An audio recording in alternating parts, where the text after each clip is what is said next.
Welcome to the 383rd episode of the Videogames podcast, where we talk about any game at all, including new stuff, old stuff, and anything in between. If we are playing it, we'll be talking about it. Today, we are recording on April 7th, 2024. My name is Brad Galloway. I am the editor of GameCritics.com, and I'm also, 100% of this year's show. With me is usually Carlos Rodella, but he is nowhere to be seen. He is on assignment today, folks. He is out and about, out in the real world, so it's just me, myself, and I running the show today. But I'm not alone. I've got you out there in the listening audience to keep me company, so we are all set. Starting things off, as always, is housekeeping. I got to say I had a pretty light week in terms of news and announcements and game-adjacent stuff. So instead, I turned to our fans and listeners and friends on our various Discord connections, and they did not disappoint. So I do have a pile of Q&A instead of the usual news tidbits. But before we get to that, I want to give a quick shout out to listener Steven and his wife Stephanie. This was actually pretty funny. My wife and I were on a Zoom call, totally unrelated to gaming, nothing whatsoever to do with gaming at all. And we were participating in the Zoom call, having a meeting, and then right at the end of the call, Steven says, "Hey, man, are you a game guy or something?" And I go, "Yeah, I work at Game Critics. I'm the editor there." And he's like, "Oh, your voice sounds familiar. Are you on a podcast?" And I said, "Yeah, I am." And he's like, "Oh," he's like, "Dude, I listen to your show." And I thought that was the funniest thing, to meet a listener and I hope a fan, just in the middle of this completely random non-game thing, just to, out in the wild, so to speak. So anyway, big shout out to Steven and his wife Stephanie, both cool folks. Very fun to virtually bump into them and share a moment about gaming in a place that was absolutely not gaming adjacent. So what up, Steven and Stephanie? Also, before I continue, I do need to confess, I did an extremely pro podcaster move of eating a very spicy meal of noodles and onions right before I got on the show. Stupid to do that. And yet I do it so many times before we record. I can feel that spice in my throat right now. So I'm doing my best to fight it off. But in case you hear me cough or hack or anything like that, and if you hear me fall over and pass out, please send help. Although by the time you hear this, probably too late. Anyway, I'll do my best to maintain a proper speaking voice, and we'll see what happens.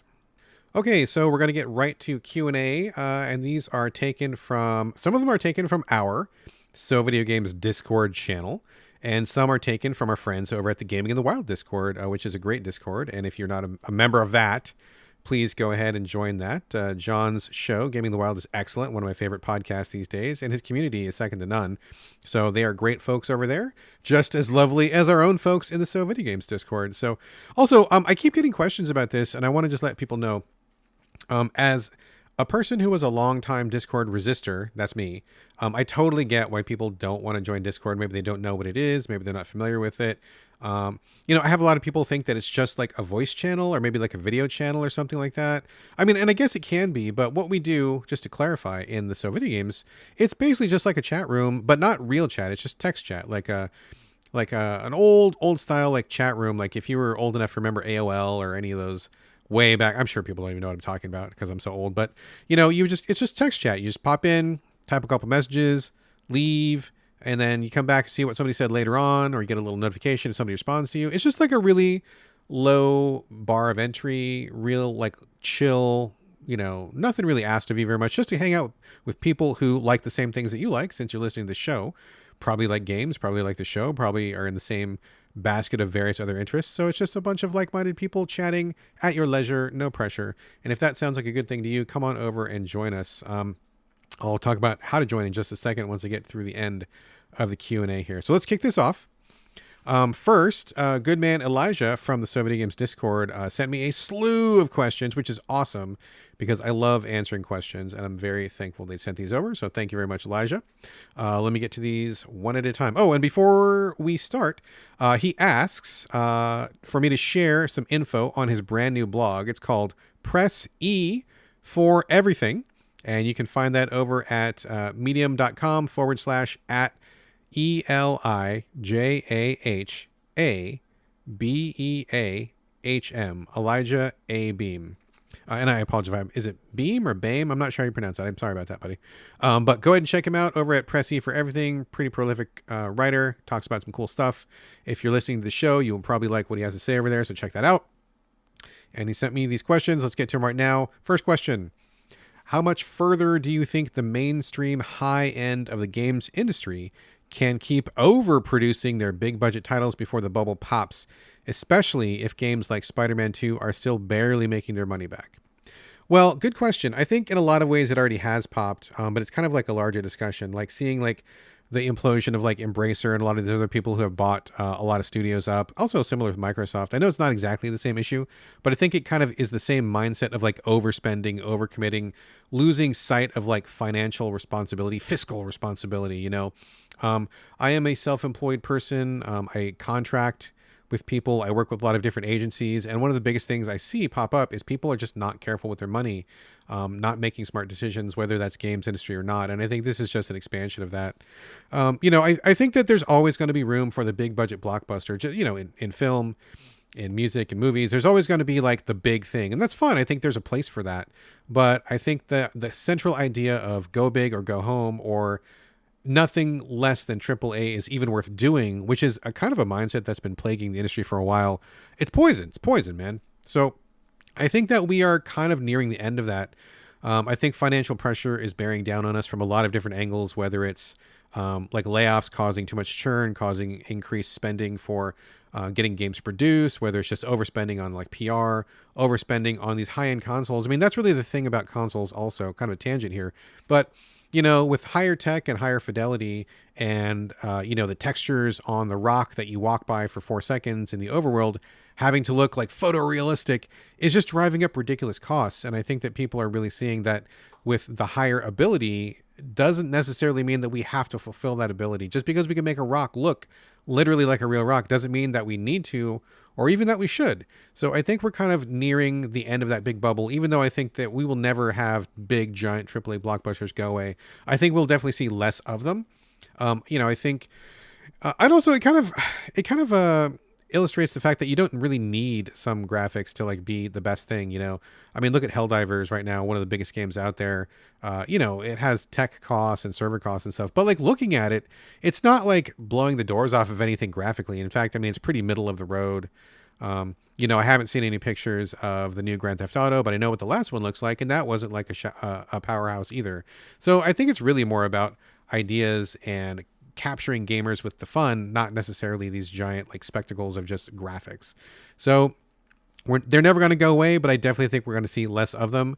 And I'm hoping that means we will see the return of, A games instead of AAA, or even B tier games. I had a lot of fun with B tier games, or even C tier games like in the PS1, PS2 era, where people were being very experimental, lots of different ideas, lots of stuff being thrown to the wall to see what stuck. Those were some like wild and woolly days, but like a lot of good stuff came out of that. And I would be very happy to play a lot of games that are less graphically impressive, but more impressive in terms of fun, concept, and just general idea, like more zest, more fun there. So, okay, there we go. Next one. What is a licensed tie-in game of old that you liked? And what is an IP that you would love to see expanded with a new tie-in title? Okay, pretty easy questions. As far as old IP tie-ins, this one is kind of obscure, but I thought it was really well done, and I would love to see more of this. So Joe Deaver is an author. He has a book of like kind of choose your own adventure kind of RPG books called the Lone Wolf books. Kind of obscure, and to be perfectly honest, I didn't really even learn about them until after I saw the game. So the game is what got me in. But there was a game, I believe it was on the Xbox One, maybe older than that, I forget. But it was called Joe Deaver's Lone Wolf Console Edition. Great IP tie-in, excellent use of the license. It was kind of like a same in the Witcher basket. You're kind of like a, I don't know, semi-supernatural warrior, but you have these various skills. You were going after monsters. Lots of choices in this game. It was a really good game. Janky, of course, but it was a mix of like real graphics in the combat, and then there was lots of text to read, and there were some like text choices to do. There were skills and items to keep track of, but it was not anywhere near your normal RPG. Like it definitely felt like a text RPG on a video game console, and it was just great. I loved it. I had a great time. I think there were some difficulty issues. I think there were some difficulty spikes. So maybe do a little bit of reading up on that one before you jump in. I think there was definitely a few builds that were better than others. And I did have some difficulty, but I did manage to push through and finish it. So even though it's not perfect, I think that was a great use of the IP. Kind of an obscure one, but I'll throw that one out there because I had such a great time with it. And I think more people should play that one.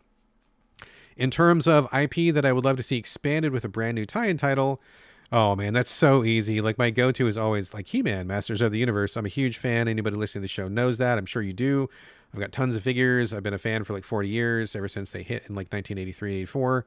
So I would love to see a really fucking just like decent He-Man game. And I don't even know what it would be. It could be a story game, like an old Telltale style. That would be rad if it was done in like the animation style. It could be an action, like open worlder, maybe get some of those He-Man vehicles, drive the battle ram around, or, you know, fly the Wind Raider or something like that. Gosh, I mean, it could be anything. It'd be like a card battler, deck builder. I mean, dude, I would take anything at this point. Like, we have had so few He-Man games over the history of this, like, wildly globally successful 40-year plus toy franchise, one of the most recognized toy IPs in the world in history. And yet we've got like a handful of games, like not even a handful. I can think of maybe like one on the Atari 2600. I think it was also on Intellivision, if memory serves. I think there's one that was maybe like, I want to say Super Nintendo, but I don't know if it was even released. I think it was just a prototype or something. I'm really blanking on anything else that was even related. So it's kind of mind-boggling to me that we've got this giant cast of characters, this established multi-TV series, a couple of movies. I mean, and still we can't get a decent game. That to me is pretty mind-blowing. So I'm going to say easily He-Man and the Masters of the Universe. Also Transformers. We have had more Transformers games than He-Man games, and some of them have been pretty decent, but I wouldn't mind a new one. I will also say, staying with the action figure theme here, there's a brand new line of action figures called Legends of Dragonor, which I am just in love with. It's very much in the He-Man style. Some of the people who work on the actual He-Man toys have gone over to this, and I think this is like a side project of theirs. So it's definitely steeped in like Masters of the Universe flavor. Excellent designs, excellent characters, excellent figures. This is just ripe, dude. I think a game would really help this line explode and get some people aware of it. It's currently being sold by the manufacturers. It's also sold at some online retailers like Big Bad Toy Store and stuff like that. So check it out if you want something He-Man adjacent. Legends of Dragonor is pretty kick-ass. Series 2 is just about to come out as well. So I would love a game that would kind of delve into the lore of that budding universe. Okay, next one. We're still on Elijah's questions here. Do you think the smaller scale physical printings of games will help in the long run, or is it just a gimmick for those companies to make a quick buck? Well, if help in the long run means like for archival purposes, honestly, I used to think that, but I don't think that anymore. I think that with the difficulty of keeping actual physical consoles running and how quickly things get outdated and how quickly things get patched and things get changed, I think really, as a longtime physical only person, I was physical only for years and I was diehard physical only, but I've really come around recently. And I just feel like if we're going to actually keep these things in a format that is supposed to be accessible, easily accessible, playable to a wide range of people, for educational purposes, archival purposes, historical purposes, I think that it just needs to be online. I don't think that these small press printings are really going to do a damn thing, especially because they're so hard to get. When I was still buying these small press, like boutique games, it was always like a rush to the pre-order and hurry up and get your order in. And that means they're not widely available. They're going to end up in collectors' hands. I bet a lot of them haven't even been opened, plastic not even cracked on them. So they're not out there being played by people, probably not. And the print runs are usually pretty small, so it's not like widely available, not easily accessible to anyone. And then you still got to have the hardware. So although I think sometimes they're cool, I still have my physical collection from back in the day. I haven't sold it off or anything. But frankly, I haven't bought a physical game since I can't even remember when. And if I bought one now, I think it would just be for like lulz or just for, nostalgia or something. I wouldn't actually play it. So I think really the future of this kind of archival historical preservation is going to be all online. I think so. That's my take. Moving on, where is Waldo? What is he planning and how do we stop him? Well, I can't know what he's planning because I haven't found him and I can't find him. I've been looking, but he is really hard to find. I'm sure you also have taken a stab at this. He blends in really well. Your eyes get overwhelmed because he picks very crowded public areas. It's tough. It's tough to find this guy. So I guess the only answer, as far as how do we stop him, is probably nuke him from orbit, because it's really the only way to be sure. So if you've seen Aliens, you know what I'm talking about. Next question. What would sell you on VR as a platform? Man, nothing. I don't think I'm really excited for VR. I've tried it several times. My son is a big VR fan. He's got the Quest 2, I believe, and he's been, so point of fact, let's talk about my son for a second. He was the biggest desirer of VR for the longest time because his friends had gotten some very early, and I was like, no, I don't want you to get one yet. Number one, because I still think the technology is just growing and I don't want to spend a bunch of money on stuff that's going to be obsoleted right away. Also, because we just haven't done a lot of research on it and we don't know what the effect of VR is on young, growing kids. Does it mess up their eyes? Does it mess up their spatial sense? Does it mess up their brains? Who knows? We don't know. The technology is brand new. And at the time that he was really wanting to get into it, there was a lot of stories about trauma from people who were playing jump scare games who were getting like really scared, and it was causing some psychological damage, excuse me, I can't say that, from being too immersed and feeling too in this like frightening situation. And my son plays a lot of scary games from the get-go. I mean, he's like a big Five Nights at Freddy's fan and all that kind of stuff. And so I was like, hell no, man, hell no. I'm not going to let you do this for a while. But he is now, he's going to be 15 in a couple months. And all of his friends had a VR headset, and he was, earning his own money. And I figured this was probably old enough. He had gotten past like the 12-year-old mark was kind of our line of demarcation there. I figured by that time, most of his systems were kind of in place as far as like his eyes and his brain. I mean, I know he's still growing, but I figured that was old enough. You could only hold it off for so long, right? Like, parents only have so much power. So he got his Quest 2, which he was super psyched for, right? He just couldn't stop talking about it. VR, VR, VR, VR. And he went, hog wild on it for like a month. And then after that, it's gathering dust, dude. And he was like so excited. He couldn't have been more excited. He'll still get it out once in a while to play with friends. They'll jump on to like, I don't know, whatever Bone Lab or something like that. But like he fell off of it. Like there just wasn't a lot of compelling experiences there. And I think once the novelty wore off, he was like, okay, whatever. And what is he playing now? He's playing Helldivers 2 on his PC. He's playing a lot of these construction games. He's playing Kerbal 2. He's playing some Minecraft. He's playing like, social stuff and stuff you can play with your friends, but it's all like PC based or console based. And despite having free access to his headset now, he hasn't touched it in I don't even know how long.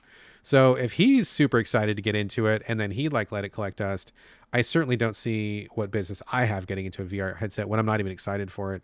I'm not the biggest fan of the first person perspective in games in general. If you listen to the show, you probably know that. I'd much prefer third person or isometric or something where you're a little bit distanced from it. I'm just not a big fan of first person, just never have been, just hasn't really clicked with me. It's fine. I'll play them once in a while. I'm not against it. I'm not opposed to it, but if I had to choose, I probably would never choose a first person game, just personal preferences. So I haven't really seen any compelling software. I haven't seen any experiences that make me go, oh my God, I've got to play this. I need to get into VR. I just like, I see some stuff and I'm like, okay, that's neat. And I tried my son's meta and I'm like, okay, this is fine. But like, it's nothing that I would really want to get into. I wouldn't need mine. So I don't know that I'm ever going to be in that basket. I mean, well, maybe I shouldn't say never. I mean, maybe there's going to be some video game. If somebody developed a really awesome He-Man game, okay, maybe I would jump in on that. But I'm feeling like it's maybe just not in the cards for me. I just have not been compelled. So I don't think anything would sell me on VR right now, honestly. All right, next question. Do I have a favorite review of all time? And if so, which one is it? It doesn't even have to be a Game Critics one, but just whichever one I absolutely love to read or to watch. Well, full disclosure, I don't really watch game reviews. I have very limited free time. I barely can get time in on games every week. So I definitely do not have time to like watch reviews. If I read reviews, I'm reading the stuff that our writers are doing at Game Critics because I'm the sole editor and we've got about 20, 25 people writing for us right now. Not all at once, but they kind of take turns and rotate and stuff. I've always got a backlog of 10 or 15 reviews that need to be edited. So if I'm reading anybody's reviews, it's my writer's reviews and I'm cleaning those up and getting those in shape for publish. So I just don't have a lot of time or energy to like read other reviews. And if I do, it's usually like I'll jump over to Metacritic and I'll just look at like the Metascore and I'll read down the little summaries just really quick to get a sense of something. So it's been a long time since I've read anybody's reviews outside of Game Critics because I really like my writers. I think I've got a really talented group. I'm really very proud and very pleased of the work they put out. And so Those ones I'll read really closely several times, and I'll kind of vibe on those. But in terms of other stuff, I don't really just absorb anything else outside of my own circle. But that said, there have been a couple fun reviews here and there, and the one that I think of is one of the goofy ones. In fact, the ones that stick with me are the goofy ones, where they're just like those crazy Amazon reviews, or maybe some like weird restaurant review where the person was just like out of their mind and leaving some nonsense. There was a review of an Amazon product. It was so dumb. It was like this like plastic frame in the shape of a banana, but it had little wedges inside of it. So it looked like a frame, like a cookie cutter for a banana basically. And it cut the banana into slices. And I'm like, what a fucking worthless thing this is. Like who in the world would need this? I'm struggling to think who would use this. I mean, even from like a physical mobility perspective, I'm like, if a person had some difficulty moving their arms, would they be able to use this as opposed to simply eating the banana or simply using a fork or a knife or anything to cut the banana? It seemed like worthless. And one of the reviews for it was, "Gone are the days of biting off sliced sized chunks of banana and spitting them onto a serving tray. At long last, there is a saliva-free way of slicing bananas." I hope that person was joking, because if they were serious, that's frightening. But that one stuck with me. I think that's really stupid and funny, and it made me laugh, and I do like to laugh. All right, next question from Elijah says, "How do you feel about the growing number of smaller, more unconventional sites out there pushing for more unconventional angles like bullet points, unwinnable, and no escape? Do you think they'll be a part of the solution to the current issues plaguing the professional games press scene as bigger sites get devoured by parent companies? Or are they just a holdover until the next big thing comes along?" Wow. Okay. So there's like a lot of stuff to talk about in that question. Okay. So again, full disclosure, you might already guess where I'm going with this based on my answer to the last question about reviews. And no shade. I think the only one I've heard of and read was Unwinnable. I have not heard of Bullet Points, and I have not heard of No Escape. And again, that's not me like looking down on anybody. That's not throwing shade. That's just like, I'm so busy and so insulated with the stuff that I have to do between game critics and being a homeschool dad and also being a freelancer who's got a gig going. I'm juggling like those three things on a daily basis. So I don't have a lot of time to like sit down and just like read reviews and read the internet and stuff. So I just haven't seen those and haven't read them. So I can't really comment on those specifically. But as far as the next part of the question, do you think they'll be part of the solution to the current issues plaguing the professional game scene? Well, I don't know. I mean, I guess it depends on what you think the issues are. I mean, if you ask me, I know I talk about this all the time, kind of a broken record here, but I think the biggest thing for me is that there isn't really a career path to be a games journalist. There's no money in it. Most of the people I know who have been in games journalism for more than like a year, usually have a spouse that has a really good job, or they live like a monk. Or an ascetic monk who like sleeps on a concrete slab and eats water, and they just like have a robe and that's all they have. Like I know some people who are living really hand to mouth and really scraping by to make it work. There's a few journalist gigs out there who probably are making okay money, but like not real money. I mean, I have yet to see anybody in the games journalism field who I know of who could like start a family or like buy a house. I mean, of course, that's a whole other big question to do with the sorry state of American fascist capitalist economics. We're not going to get into that right now. But so I think part of it is just there's no real way to make money. Games are really long. Even quote unquote short games are very long, way longer than a book if you're a fast reader, or listening to an album or watching a movie. Like we're talking like several times longer than any of those things. And you can't even usually just skip through them. Like you've got to play them like kind of thoroughly to get a good sense of it. So it's a huge time commitment, but that doesn't really play out in terms of what you get paid. I mean, I've seen some people who were like having to do 1 or 2 or 3 reviews a week. And it's like, that's impossible. It's impossible to do any kind of good quality coverage on anything other than like a mobile game, because they just take too much time and you don't get paid enough to make it worth your while. So I don't think that there's any money to be made from doing this. And also like nobody's paying a good wage anyway. Like a lot of the sites are being closed down, absorbed by other places, cut back. I think Facebook's big bullshit pivot to video a few years back really killed a lot of good journalism sites. And they just haven't recovered. I'm not sure that we will recover, especially considering that AI is coming in now. And half the shit it seems like I click on the internet now is like made from AI. Like I don't even read articles anymore. Because I feel like most of the time they are AI. There's like this kind of, I mean, as an editor, I notice it. I don't know if other people do or not, but like there's a certain style a certain flavor to AI articles where it's just like, okay, this was written by a robot. I'm not going to read this. So many clickbait articles, so many worthless articles. So I don't even, I mean, this is a larger discussion again, but it's like, what is even the point of doing AI articles if no one reads them, because you're just filling the internet with bullshit content that no one's going to click on? So what is even the point to begin with? So I don't know, but I think that with AI coming in, people not reading articles very much, there being no career in it, people not valuing that in terms of putting money into it, I just don't think that there is a future there. And so I think the answer is that you are left with people who really love doing it, or people who are trying to make it work and haven't figured out yet that you can't really quite make it work. I feel like if you do become a successful games journalist, it's a bit of a Yahtzee, and you're probably doing something else on the side. Like you're probably doing some other coverage, or you're probably doing some tech stuff, or you probably have a couple other hats that you got to wear. But for me, and this kind of ties into the question coming up next, so kind of keep this in mind. It's a passion project. It's a passion project, and I love doing it. I work with people who also love doing it. We do it for the free games, and so that's great. I'm not counting on this as a career. If I was, I would have gotten out of it years ago. I'm very glad that when I was like 20, 22, 23, and I sat down and I was like, well, I got to decide, do I really want to like focus all my efforts into becoming a full-time game journalist, or do I want to do something different? What should I do? Because I can't do both. I chose something different, and I'm really glad that I did, because it was way more lucrative. It was way more stable. I met my wife through that job, and it really led to a good, solid living, and, ups and downs, of course. It's not like I'm rich or anything, but like way more stable than if I'd gone into games journalism. So I just don't think there's any room in it really, except for people who love doing it. And if you love doing it, you're probably going to do it whether you get paid or not. I mean, that's what I do. There's literally like no money in game critics, no money in So Video Games, but we do it because we love it. And so that's one reason why when you hear me talk, you're hearing, the God's honest truth of what I think about things, because there's literally no money. No one's paying me. There's no sponsorship. There's no reason for me to say anything other than exactly what I think, which I think kind of lends a good sense of credibility to us here, Carlos as well, people at Game Critics as well. But yeah, I don't know. I don't see that changing. I don't see that profession changing. I don't see money coming back into it.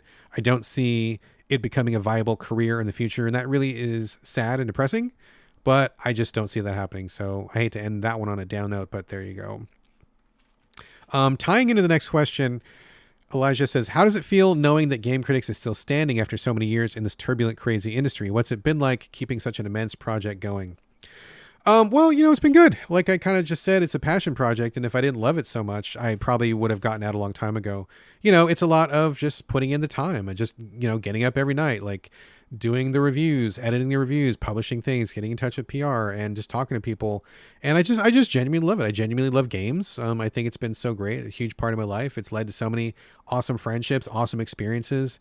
Going to E3, taking trips to places, meeting people who I always have idolized. And it's just been really great. I'm really grateful to have had the career in games that I have, and I'm looking forward to more. But it's got to be because you love it. And if I didn't love it, again, I wouldn't be here. I also am really, really proud and happy and grateful for all of the people over the history of Game Critics who have written for us and worked with us. It's really hard to find an editor, I'll tell you that. Boy, I could really use an assistant editor. But otherwise, we've had tons of writers over the years, tons of people making videos, tons of people contributing in some way or another.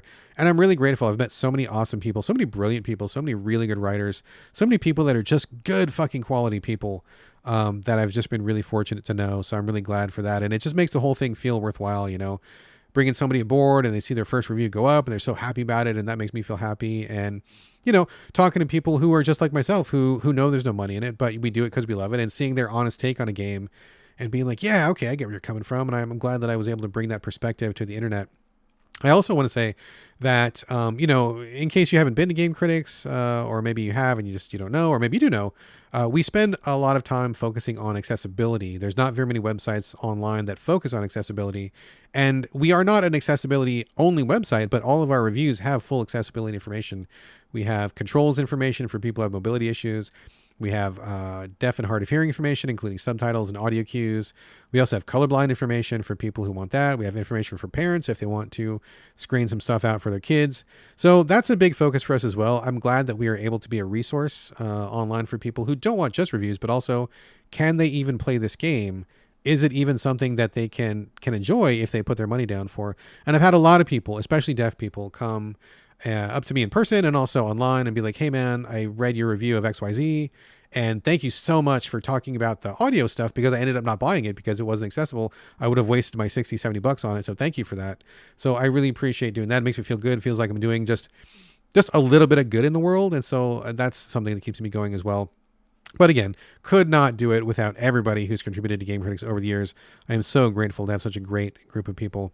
Also, I will say, just kind of a side note, I do have this little fantasy of mine that, sometime way in the future, maybe after I'm dead and gone, that my kid or my other kid or, I don't know, anybody who's doing archival research, if the internet still exists, will read some of the stuff that I've done on Game Critics, and maybe will listen to some of these old shows, and they will remember me in some small way, and hopefully they'll see me as a force for good again in some small way. So I don't know. I don't know if that's ever going to happen. Will my kid ever listen to this? Probably not. Will he ever read my stuff? Probably not. But I like to have that fantasy anyway. So maybe something like that will stick. I do know for a fact, though, and I know I'm kind of going long here. We did a while ago do a Game Critics reunion show of the GameCritics.com podcast, which was before the Videogames podcast.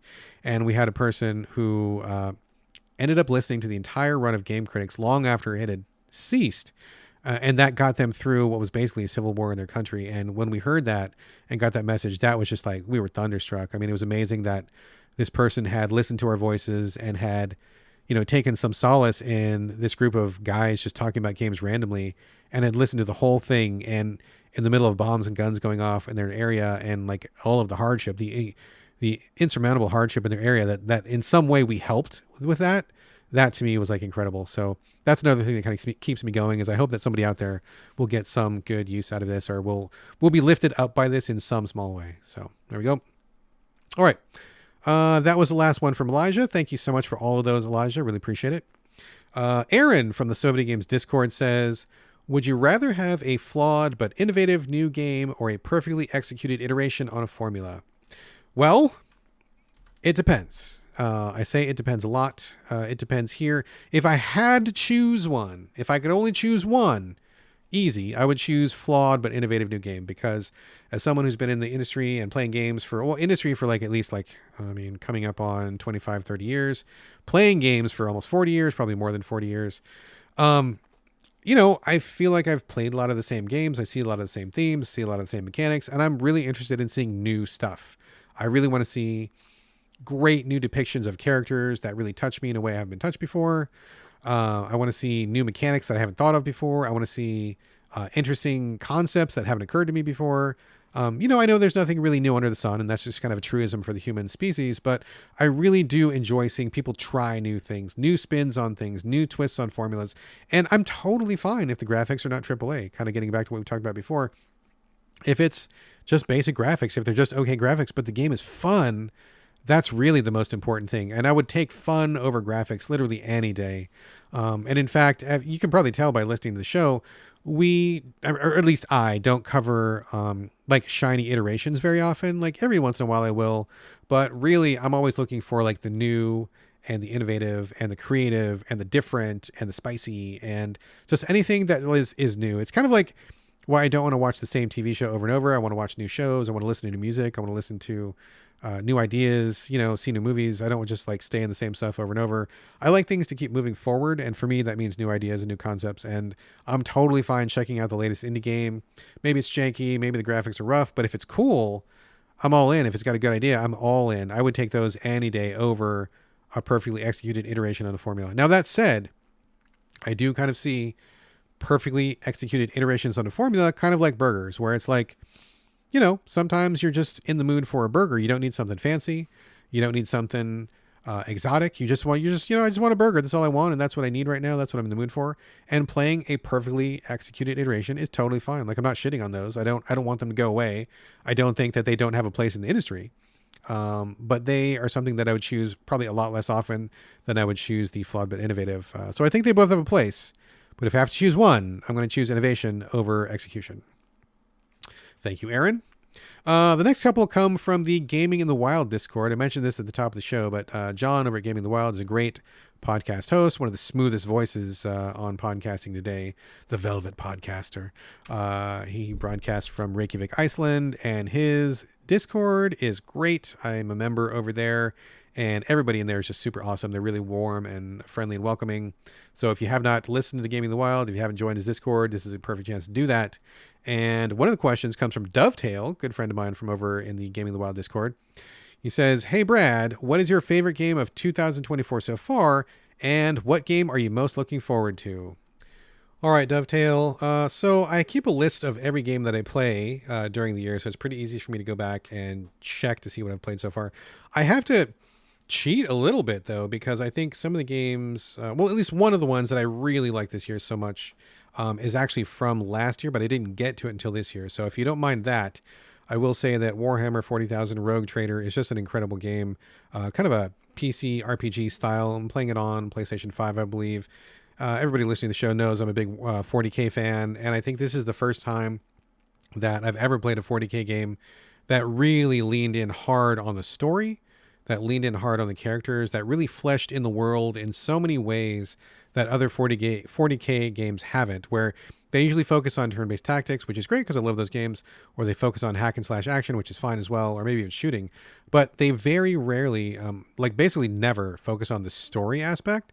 And so to play an RPG where you are seeing things from a totally different perspective, seeing these battles from a different perspective, seeing the world from a different perspective is just amazing. And as a longtime 40K fan, from the game side anyway, I don't play the tabletop, but the game stuff, video games, it's just so great. I think it's really well done.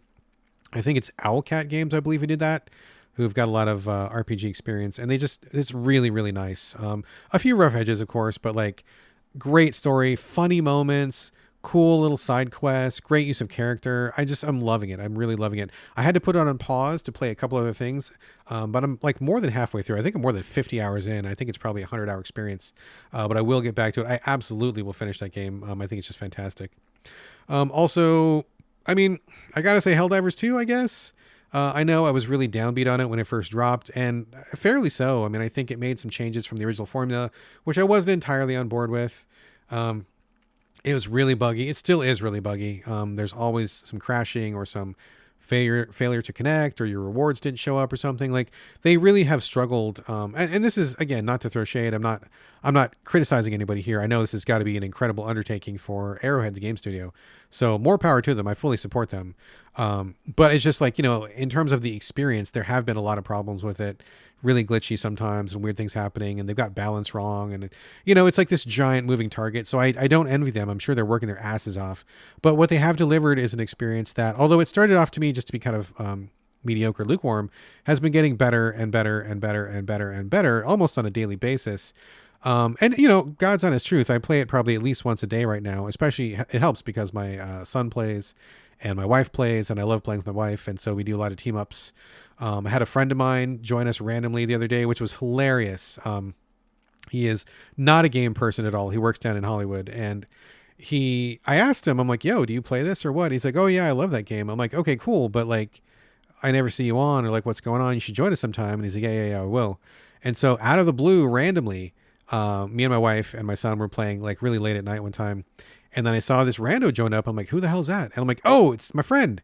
And I'm like level 38, and I feel like I'm probably like 80 hours in the game, and I'm like level 38. He jumps in and he's like level 60, and I'm like, holy shit. He said he liked the game, and I guess I should have believed him, but I didn't think that when he said he liked it, he's been playing it day and night since release. Like, you gotta be grinding the fuck out of that to get to level 60. And in fact, today I just met somebody who was level 70. So wow. That was really fun. So I got to hang out with my friend for a little while. That was good times. So Helldivers 2, even though I have my misgivings, I'm still not 100% sold on everything it does. I still think it's got problems, but there's no questioning that it's one of the most, compelling, I guess. I just can't stop playing it. I don't want to stop playing it. I just want it to get better. I want it to hurry up and get better. I want them to add vehicles. I want them to add better balance patches. I want them to fix a few things. But, I'm playing it. I'm playing the fuck out of it. I can't deny that. So it's got to be one of my favorites, even if it doesn't immediately jump to mind as one of my favorites. The other thing that I will say really quickly, one game that I really connected with that I'm very much looking forward to playing more of, that I had to put on pause, was Welcome to Paradise, Paradize. This is a top-down isometric game where you are running around capturing zombies to help you in your quest to restore order to this island. It's by a developer who has done a series of other zombie games as well, the How to Survive games. Those games are great. I fucking love those.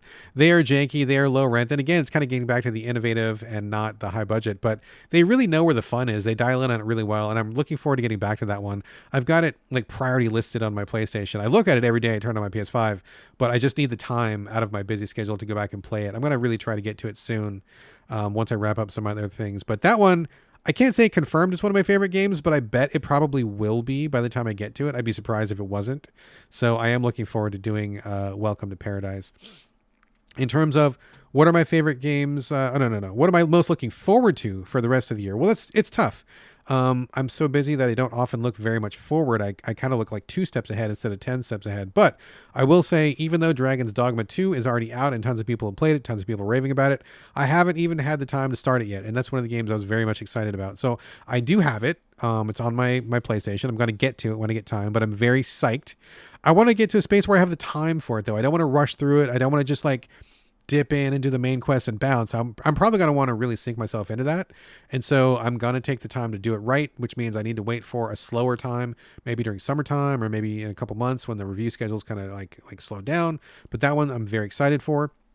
In terms of stuff that hasn't come out yet, very psyched for Another Crab's Treasure, where you play a little hermit crab, and I guess you'll have like different shells, and it's kind of like, they say it's kind of like a Souls-like, which I'm down for. I play a lot of Souls-like. I'd be very happy to play a Souls-like with a hermit crab.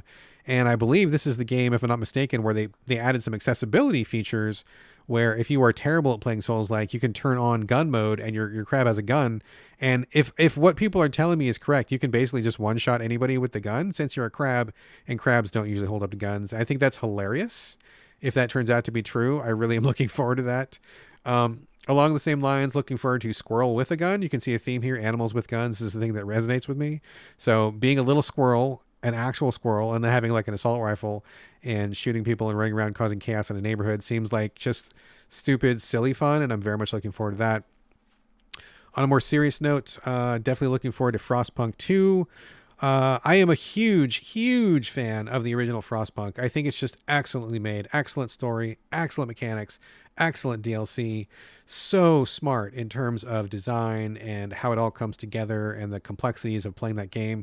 Just brilliant on like every level. I loved Frostpunk. I did finally do 100% completion. Did everything in the game, did all the DLC, did all the scenarios. That was like a labor of love that I wanted to do. So I'm glad I got that done. And now Frostpunk 2 is coming. I'm super excited, although I will say I am curious as to what the developers are going to do, what direction they're going to take it. They obviously can't do the exact same thing again, and I wouldn't really want them to. It would be pretty tough to iterate on that because I feel like they got it pretty close to perfect the first time. So I am curious what they're going to do. I think they may lean into more, based on their advertising, population control rather than simply temperature control as the first game was. If you don't know, the first Frostpunk was set in this Arctic wasteland where the world was getting colder, but at the same time, you had to manage the people. You had to keep them from rioting, from panicking. You had to keep them motivated, to keep them working. You had to give them rewards, but also punish them. And there was a surprising amount of population control in that game. And it seems like they're leaning more into that for the next game, which I think is fine, interesting. So I'm excited for that. Definitely want to get to that. Also want to get to Darkest Dungeon 2 when it comes to console. Huge Darkest Dungeon fan. But I want to get the finished, polished version of that when it comes to PlayStation or something like that. And finally, the one that I'm really excited for is Fantasy Life 2. I don't know if anybody's played Fantasy Life. I believe it was on the DS.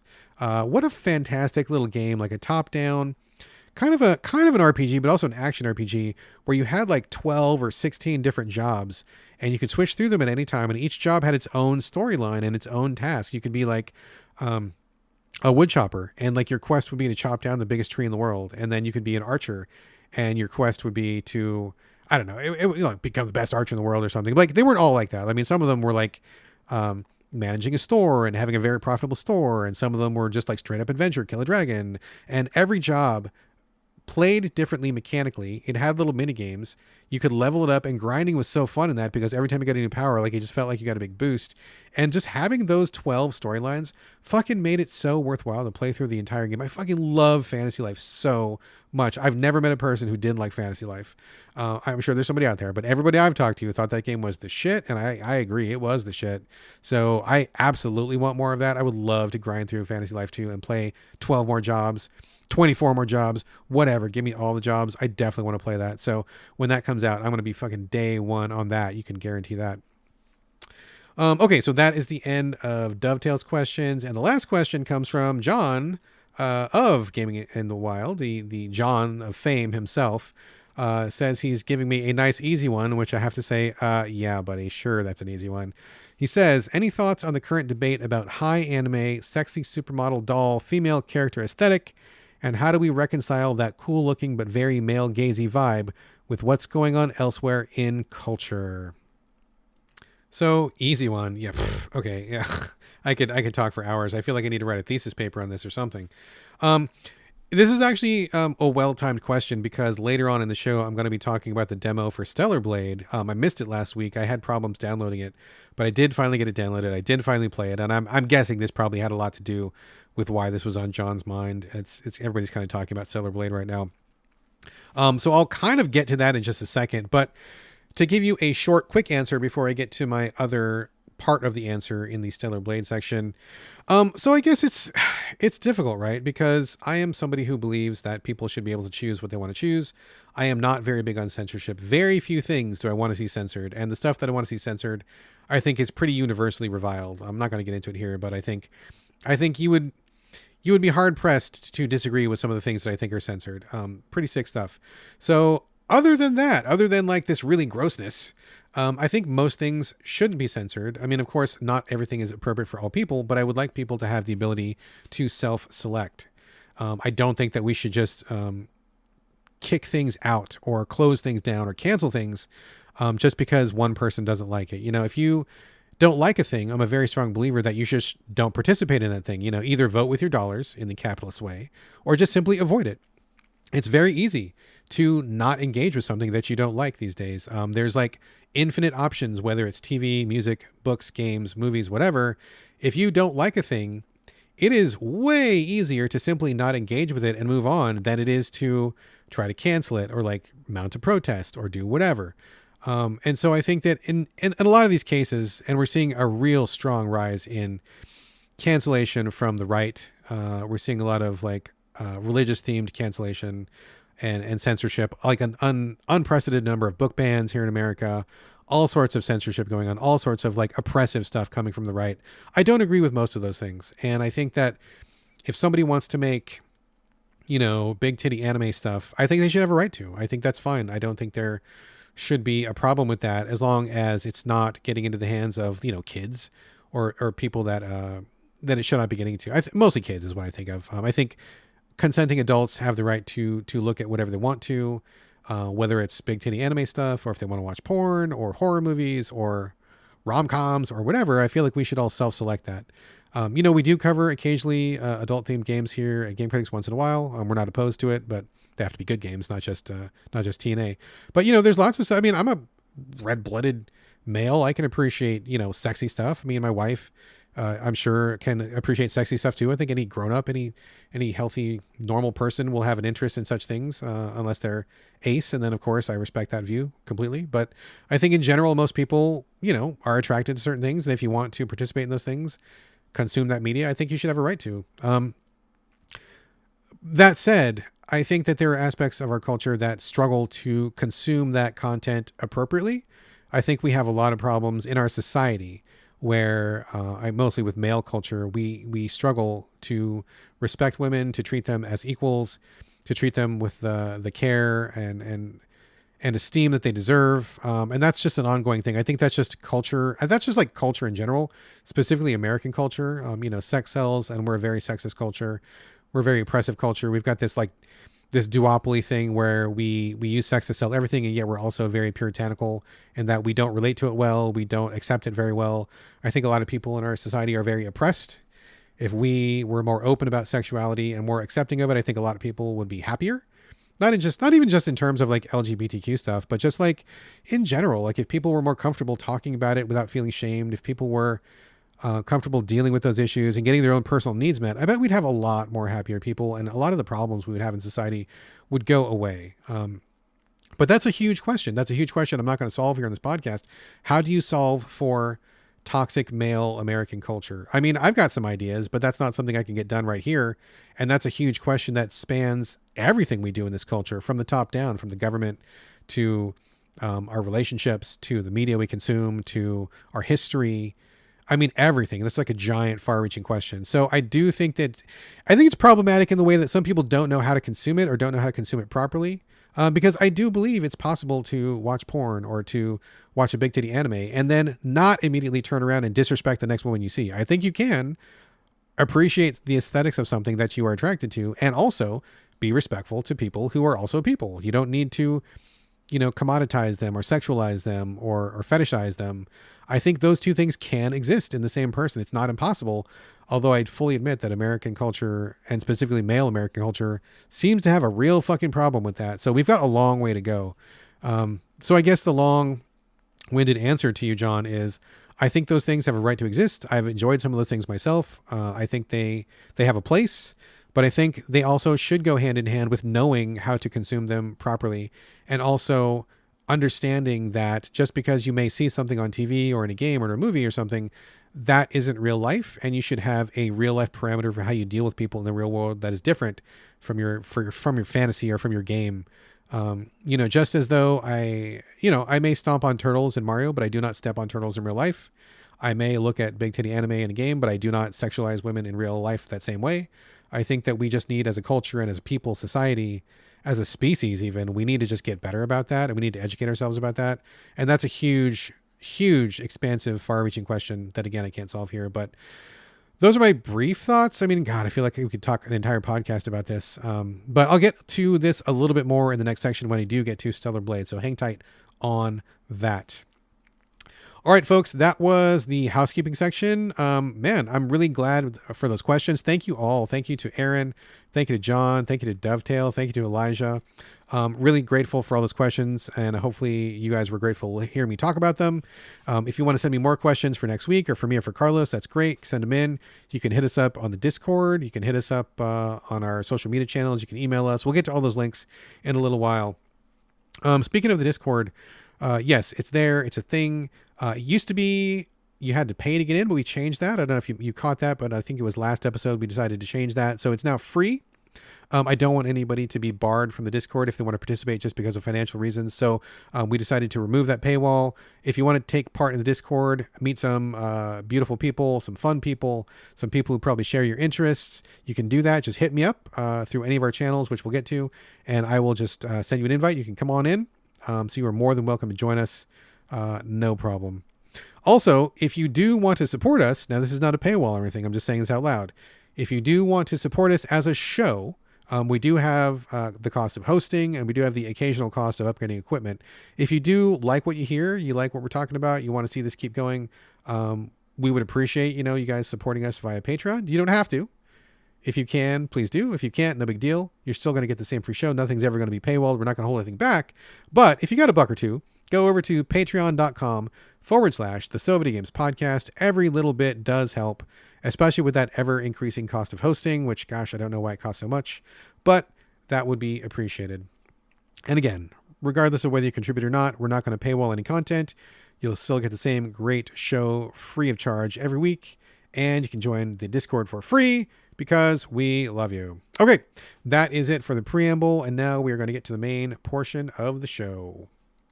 All right, let's see here. Main portion of the show, checking my notes. Oh, okay. Let's start off with the demos that I wasn't able to get to last week. Carlos had actually talked about both of these, and one of them I had forgotten, and one of them I couldn't get downloaded. Let's talk about the first one, Stellar Blade. That was the one that I had difficulty downloading. I don't know what happened, but I just could not download it. And then Cosmic Rays, Magic, Karma, I don't know what. It just started working for me all of a sudden. So I did end up downloading it, and I did play through. And this will kind of circle back to the issue that John just brought up in the question you just heard me address a second ago. So Stellar Blade, the demo, what is it? You've probably heard about it. There's a lot of hullabaloo because it's pretty TNA focused, pretty male gazy. I had heard about it, and then I didn't quite know what game it was or what kind it was. So I jump in, and it's kind of like a third person behind the back combat focused game. Starts out with some ships approaching a planet. Every warrior in these ships, which are loaded with drop pods, kind of Helldiver-esque drop pods, are various women. I don't know if they're real women or clones or droids, or I don't know what's going on, but they get attacked and they drop to the planet, and only a couple of them make it. And then once you're on the planet, you take control of the main one. I forget what her name is, but it's her and one of her friends. And they are making their way through this kind of like battlefield area where there's wreckage and crash bits of the ship and fire and all sorts of these weird monsters fighting and stuff. They do a quick tutorial, light attack, heavy attack, a dodge, and it seems like a lot of parrying. I'm not convinced about the parrying so far. I don't know how big a role that's going to play. I don't know if you can change it. I would like to have practiced with it a little bit more. I did parry successfully a few times on purpose, but then other times I didn't. So that remains up in the air. It's a little slow. It's not super slow. It's not soul slow, but it's also not like Devil May Cry fast either. It seems like they're kind of going for something in the middle. And there's also this kind of mechanic where if you build up enough of a meter, you can have this really strong attack that kind of like, blows an enemy away. I mean, it seems pretty standard Souls adjacent sort of stuff, which I think I'm always generally interested in, just in general. But obviously the main thing about this game, the elephant in the room, is the visual design. I don't know which country this comes from. Is it possibly Chinese? It could be. I'm not sure exactly. But the girls in this, the main character and her friend, are just like way over the top, like, male gazy, TNA, like super pneumatic, curvy beyond realism. Obviously there for the titillation factor. And as I just said a few seconds ago in the question, is this inherently bad? No, I don't think it's inherently bad. I think that there is a market for this. I'm a guy who likes girls. I think this is great sometimes when I'm in the mood for some TNA. I'm not going to lie. I look at girls sometimes. I'm attracted to women. I can appreciate a little bit of skin here and there, but when it's appropriate and when the time is right, and if I'm in the right mood and if I know what I'm getting into and so forth and so on. I don't think this is inherently bad material. So I think that, for me, a discerning, consenting, mature adult, well above the age of consent, if I choose to play a game that is clearly focused on the looks of the main characters being the main draw, then I think that's a fine thing as long as I know what I'm getting into. But I do have some concerns, right? Like, I don't think this material is appropriate for everybody. Don't think I would want my, my son playing this probably, and that kind of thing. But I do have concerns for me personally. I'm not saying this is for everybody, but when you start getting really kind of like sexually focused material, and I don't think there's any argument about that. I mean, I think clearly the developers knew what they were doing. They were going for like above the top, over the top, sexy ladies, which is fine, kind of along the lines of something like Nier Automata or something like that. But the thing that gave me pause about this specifically was that there's also a fairly brutal level of violence. Some of the other compatriots that you see on the battlefield are getting like blown apart and dismembered in some pretty, not the most graphic I've ever seen, but more graphic than I was comfortable with. And then at some point when you get near the end of the demo, your main friend that you're with, I think she gets like her arm chopped off or something. I remember it being pretty bloody. And for me personally, I have a lot of concerns when you are having very sexually focused material in the same project or the same basket as gory, violent material. I am not a fan of that kind of sex and violence crossing paths. I think that is problematic in many ways. And I don't mean to go back on myself. I mean, I'm sure that there is a venue for this. I'm sure that there is some material where that works and it's tasteful. I'm just speaking about my personal tastes. I don't ever like those two streams to cross. And I am a little bit concerned with the portrayal here, where I might not be too concerned if it was just TNA, and I wouldn't be concerned if it was just violence. But to have really attractive women dismembered and chopped up and rendered into bloody bits like that, that to me is where I'm getting kind of a red flag. So I don't appreciate that portrayal, and I'm kind of concerned about how that's going to go. I'm not going to write it off entirely, but I am putting up the guardrails and I am being cautious. I don't know that this is going to go a way that I will appreciate, or a way that it really should. Again, talking about my own personal preferences here. I'm not saying cancel the game. I'm not saying ban it or anything like that. But for me, questionable, and not in a good way. Not in a good question. Is there a good questionable? I don't know. There might be. But regardless, I don't like to see violence focused on women. I certainly don't like to enter into an experience where I'm obviously trying to be titillated intentionally, and then seeing the subject of that titillation slaughtered, dismembered. No, that doesn't work for me. That's not a thing that I ever want to see. So question marks on that. I'm still curious to see what the gameplay looks like. It's just a demo. Maybe things will be different in the main game. Who knows? I don't know. It's too early to make a judgment, but I will definitely say, red flag, proceed with caution, and we'll see about this. So that's Stellar Blade. Played that on PS5. The other demo was the one that I straight up forgot about last week. I had it downloaded and it just slipped my mind. But Sandland, one of the I guess it's an open world third person RPG, coming from the Dragon Ball Z guy who just recently passed away, and his name escapes me at the moment, which I'm really embarrassed about. But Carlos talked about it last week, and he was pretty down on it. Like, he did not care for the combat. He didn't like how it felt, how it played. And so I was like, okay, I get what you're hearing. I get what you're saying. I hear what you're saying, and I get what you're saying, is what I mean to say. Oh, by the way, I don't think I really said this, but between the question and answer and the main portion of the show I'm doing right now has been about 6 hours. So I had to put a pause, take care of some stuff. I had a couple appointments. Gonna cook dinner, and then I came back. So if I'm sounding a little different, or if I'm not quite as sharp as I was 6 hours ago, just keep that in mind. This is about the time when I would be settling into my easy chair with a nice tasty snack, watching some Star Trek reruns or something like that. So I don't usually split the show up like that, and apologies if I'm not quite popping like I should. So again, Sandland. So I went into the demo with what Carlos said in mind, and honestly, I don't disagree with him, because I know how he is, and I know he likes his certain preferences about how he likes games to play. But honestly, I had a pretty good time with it, and I'm still looking forward to it. I don't know much about the story, but just from the little bit we saw in the demo, you're in like this open area. You can see enemies on the map. You can switch between 3 vehicles, or be on. It's like you're on foot. You've got a tank. You've got a little motorbike, and you've got a mech suit. The mech suit and being on foot basically handle the same, except for the mech suit's just obviously bigger and stronger. But it just feels like a larger version of you being on foot. The motorbike was the clear get around the map fast option, where it's got a little shotgun, which is like okay, and it's also got a front-facing gun, which does decent damage, but it's hard to aim because it's mounted. You can't turn it. I don't think that's really its purpose, though. I think its purpose is to get you from A to B quickly. It goes much faster than the other vehicles do, and I think you're just supposed to zip around in it. I don't think it's supposed to be your main combat vehicle. And then you got to the tank, which I thought was quite fun. I like tank games in general. There have been several over the history of video games. I usually like, the slow, lumbering armor, taking aim with your cannons. I'm kind of down for that. And I thought it handled really well. Like, you hop in this tank, you drive around, you see some enemies, you stop for a second, you take aim with your cannon, you can rotate it. You've also got a machine gun, as most tanks do, and you just kind of like pilot the tank around. It felt like a tank should. I thought it worked well, and I enjoyed my time. I would want more of tooling around this desert, driving a tank with my buds, searching for water and shooting dudes.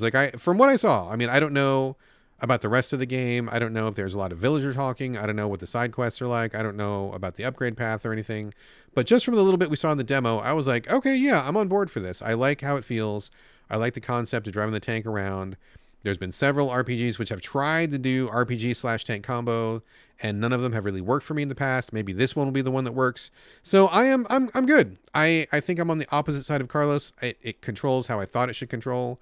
I was comfortable with it. It made sense to me. I liked it. So I'm still in on Sandland. I'm sure Carlos would be saying I'm crazy if he was here, but I think we just have slightly different tastes when it comes to what we expect in these games, and I think this one worked for me.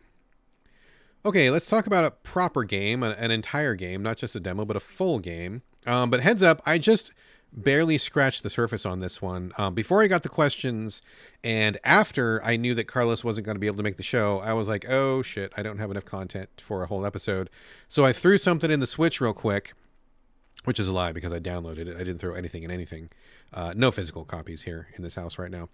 So I downloaded 20 Minutes Till Dawn, and full disclosure, I got a code for this from the developer, so thank you very much. I didn't know anything about it other than that it was a Vampire Survivors like, and I think that somebody was telling me about a name. They were saying it was like not a bullet hell, but a bullet heaven. Is that the name that people are using? I don't like that name. I don't think that describes what's going on. I don't think that's a good name. For me, I'm just going to call this a top-down twin-stick shooter with some Vampire Survivors elements. I'm fine with calling something a Survivors-like or a Vampire Survivors-like. That makes more sense to me. It's a very clear reference about what we're talking about. I think basically everybody knows what Vampire Survivors is at this point. And if you don't, you should play it because it's great. But basically, you start off this game. It's kind of like a black and white presentation, which is nice. You have like 6 or 8 different characters. They're all women, but you only get a little portrait. So this is not like a TNA fest. There are little upgrade trees, and then you don't have anything at first, so you kind of just jump in. There's a couple different modes. Standard mode, which is about 20 minutes long. You have a quick mode, which is 10 minutes long, and then you have an endless mode. So pretty standard for this new Vampire Survivors like genre. Graphics are clean, simple, straightforward. The parts that I saw, and again, I just played this like really quickly. I wasn't planning to cover it this week, but I was trying to like scramble and get like one more game on the show just to make sure I didn't run out of content. So I just really quickly put it through its paces. I did like 2 or 3 rounds, and I didn't finish one, but it's basically the same thing. You can have auto aim, I believe, or you can aim yourself. You can toggle a couple of the settings.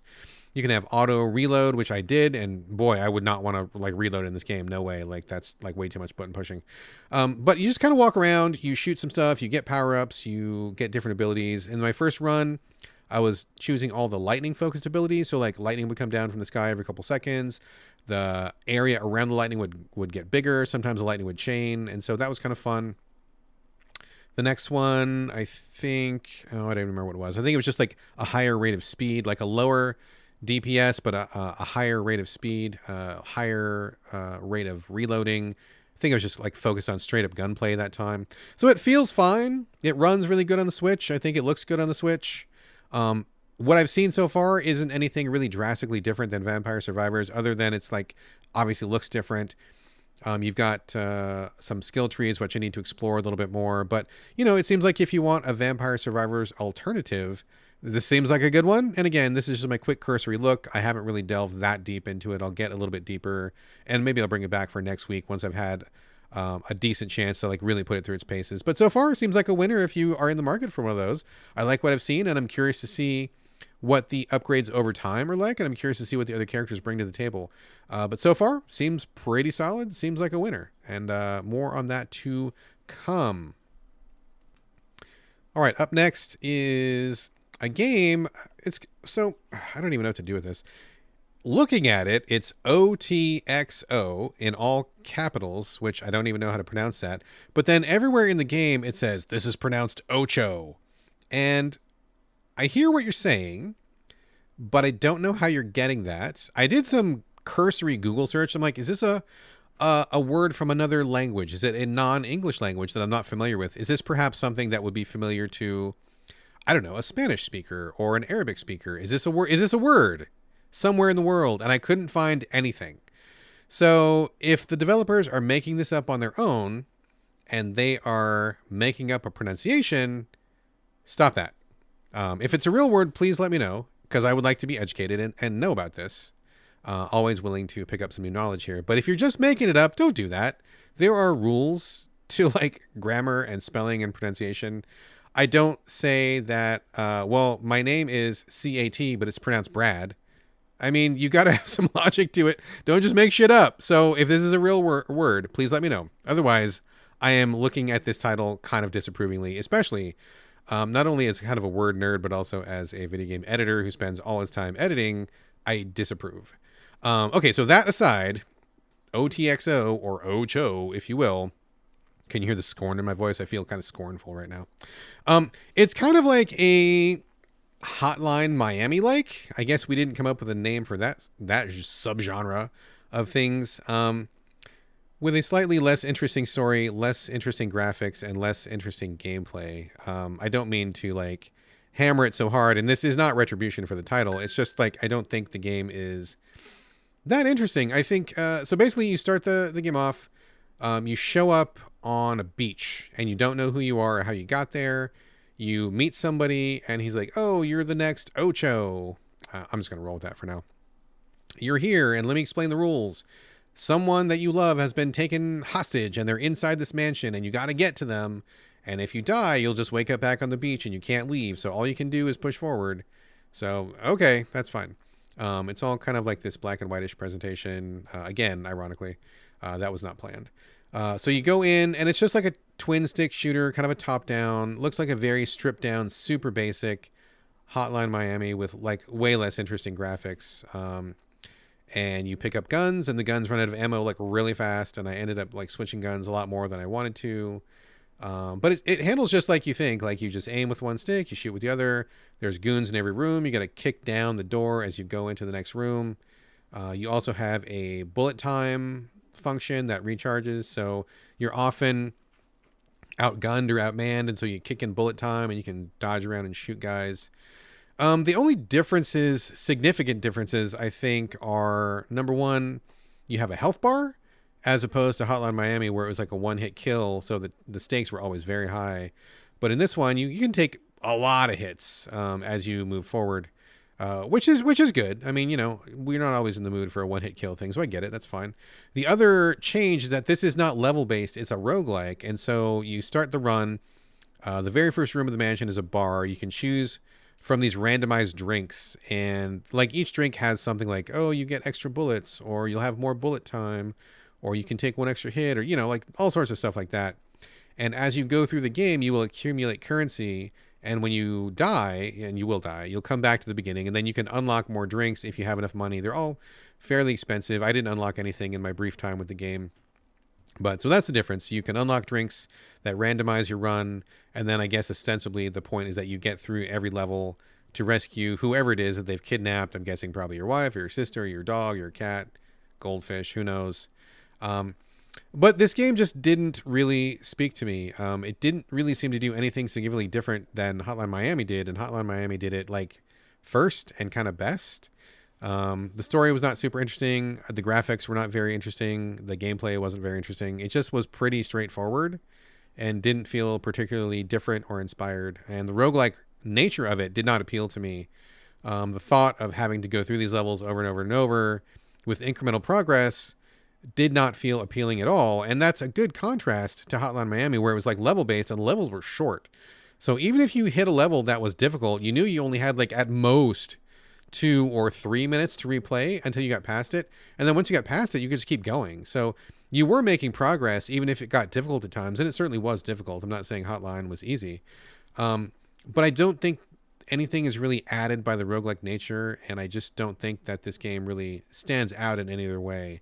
So this one was a miss for me. I got out of it pretty quickly, and I don't think I will be back. So that is OTXO, Ocho. Again, not sure how they get that, but there you go. Next game I have here is Avoid Hope. Now, it's not Avoid, it's A Void Hope. 3 words there. This is a 2D, I don't know what it is, platforming, but it's also kind of a Metroidvania, but it's also kind of an adventure game with a story focus. Sort of. It's sort of all those things. Playing it on the Switch, and I did get a code for this one, full disclosure. It starts off really awkwardly, like just kind of in media res. You take control of this character, and this is 2D pixel art, and you just have to go, and you're not even sure what's going on or why you're there or what. But like, there's some people that you see on the street, and it looks like multi-layered city street where there's like a ground floor, and then there's like a middle floor and a top floor. Like there's like multiple floors, so like every part of this level, and you have stairs and stuff like that, ladders and everything. And so you see some people that are just like in the shadow, but they're just normal people. And then there's like doors that you go in to go to a different part of the level. And then there's some shadow monsters. And so you don't have an attack for them right away. You have to like jump over them, but it's kind of janky and you don't know what you're doing or where you're going. And so it just starts off really poorly. I just don't really appreciate that start. Eventually you meet up with your spouse and then you talk about the state of the city. Like you're going to be surviving, you're going to work together and all this stuff. And it seems like they're, I don't know, married, but they're also having some troubles. And it seems like a story-based game, but they don't give you a lot to go on. And I wasn't quite sure exactly what was happening or what I was doing. So I got through the first section and then you have some choices from a map to go to. And it's like your objectives are find the item and find the exit. I mean, super vague. Can you get more vague than that? So, okay.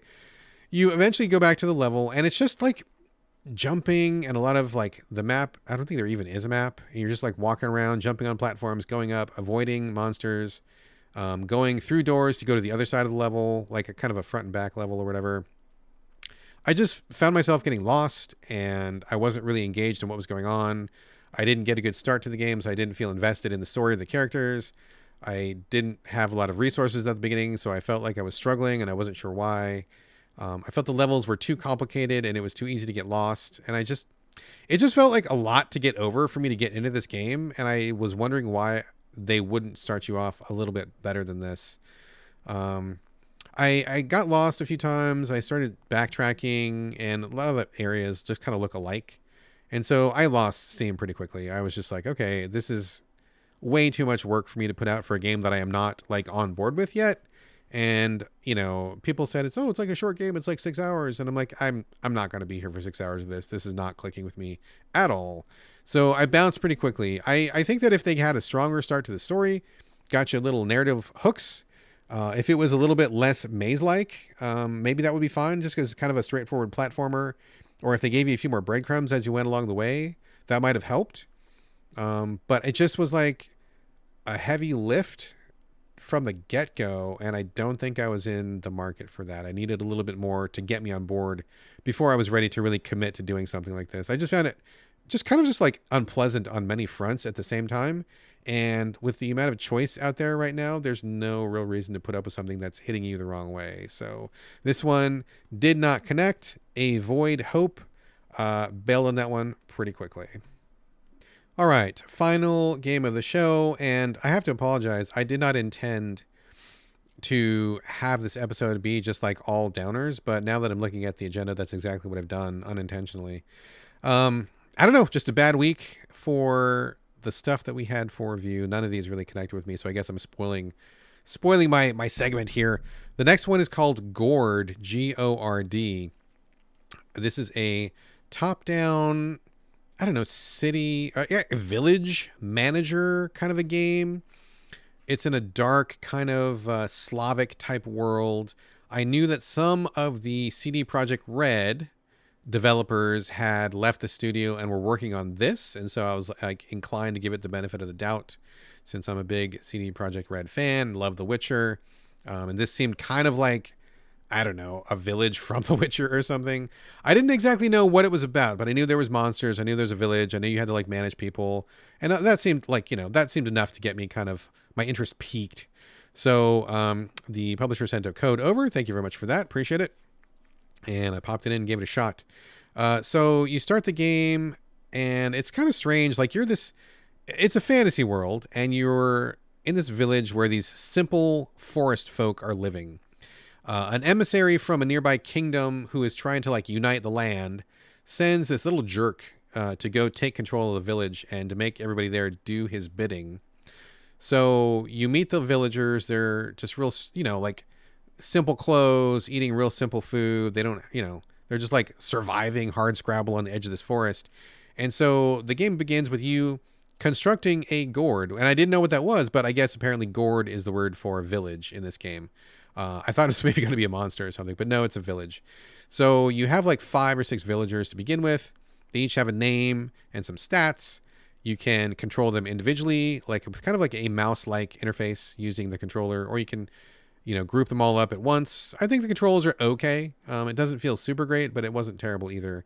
Sometimes I felt like it was a little kludgy, and I do feel like the frame rate wasn't the greatest. even though this did not seem to be really pushing the bleeding edge of anything, I did not feel like the performance was where I would expect it to be. I had some hitching, I had some sticking of the mouse cursor. It wasn't terrible, but it was noticeable. So basically, they walk you through the tutorial and like, okay, well, first we got to build some walls. So you build some walls in a circle shape, and then you build some buildings. And this one of these is like a hut for your foragers, where this person goes and gets food.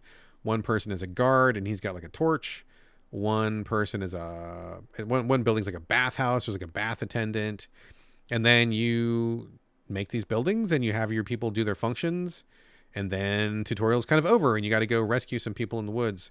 The important part about this is there's a sanity meter as well as like, usual food meter and stuff like that.